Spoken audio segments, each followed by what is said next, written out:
Assalamualaikum warahmatullahi wabarakatuh. Kali ini kita akan membahas mengenai hubungan kedaulatan dan yurisdiksi.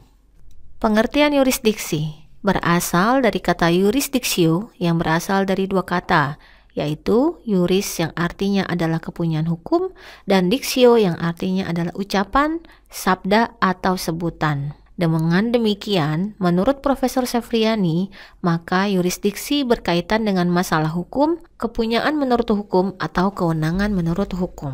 Sedangkan menurut Malcolm Shaw, seperti yang dikutip oleh Profesor Sefriani menjelaskan bahwa yurisdiksi adalah kompetensi atau kekuasaan hukum negara atas orang, benda, dan peristiwa hukum. Dengan demikian, yurisdiksi merupakan implementasi atas prinsip dasar kedaulatan negara, persamaan derajat, dan prinsip non-intervensi.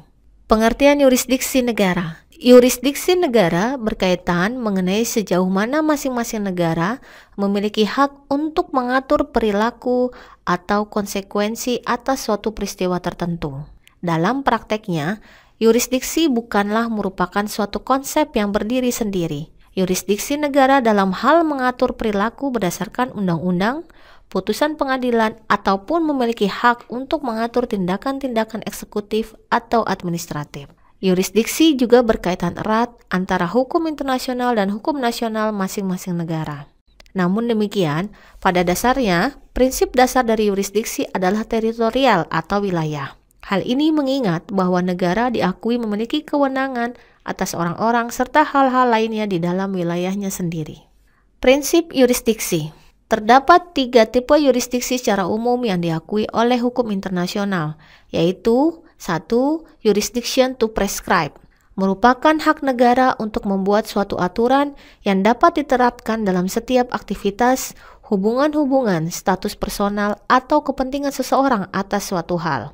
Yang kedua adalah jurisdiction to enforce, merupakan hak negara untuk menegakkan atas aturan-aturan yang telah dibuatnya. Dan yang ketiga adalah jurisdiction to adjudicate, merupakan hak negara untuk sejauh mana pengadilan nasional di dalam negara tersebut dapat berwenang atas hal-hal yang berada di wilayah kedaulatan negaranya.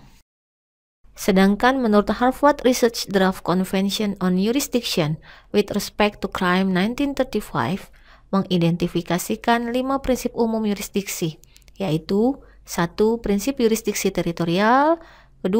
Prinsip yurisdiksi personalitas pasif, yang ketiga prinsip yurisdiksi nasionalitas, yang keempat prinsip perlindungan, dan yang kelima adalah prinsip universalitas. Namun demikian, adanya pengecualian terhadap penerapan prinsip yurisdiksi sebagai berikut.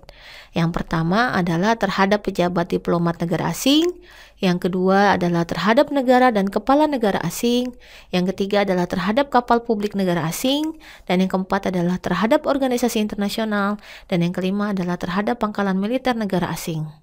Atas hal tersebut di atas, maka hukum yang berlaku adalah hukum asalnya.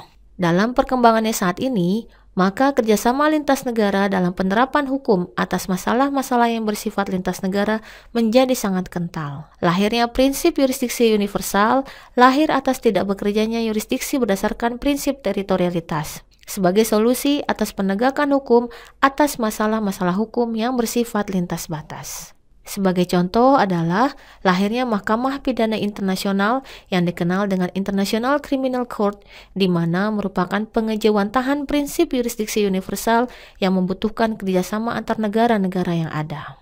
Oleh karena itu, hubungan antara kedaulatan dan yurisdiksi merupakan 2 sisi mata uang yang tidak terpisahkan dalam rangka pengejawantahan hak negara untuk mengatur hal-hal yang ada di wilayah kekuasaan negaranya tanpa adanya intervensi asing dari manapun. Sekian dan terima kasih.